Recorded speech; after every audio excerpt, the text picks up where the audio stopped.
తెలంగాణ తల్లి విగ్రహం అనేది తెలంగాణ ప్రకృతి ఒడిలో పుట్టిన ఒక సామాజిక తెలంగాణకు సంబంధించిన ఒక అమ్మలాగా ఉంది. ఇలాంటి తల్లి తెలంగాణ తల్లి విగ్రహం పైన బీఆర్ఎస్ పార్టీ నాయకులు విమర్శలు చేస్తున్నారు.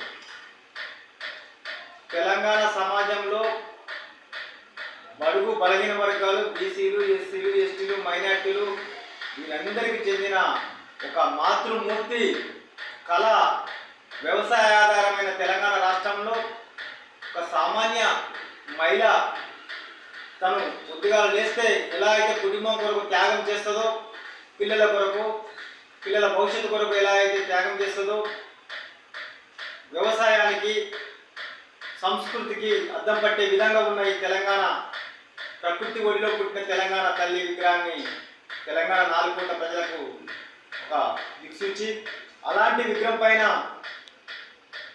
పసలేని నిందలు వేసుకుంటూ బీఆర్ఎస్ పార్టీ వాళ్ళు విమర్శిస్తున్నారు. అది తగదు. తెలంగాణ తల్లి విగ్రహం తయారు చేసిన కాంగ్రెస్ పార్టీ ప్రభుత్వానికి సామాజిక న్యాయం పాటించే విధంగా ఉన్న ఈ తెలంగాణ విగ్రహానికి 4 కోట్ల ప్రజల యొక్క మద్దతు సంపూర్ణంగా ఉంటుంది.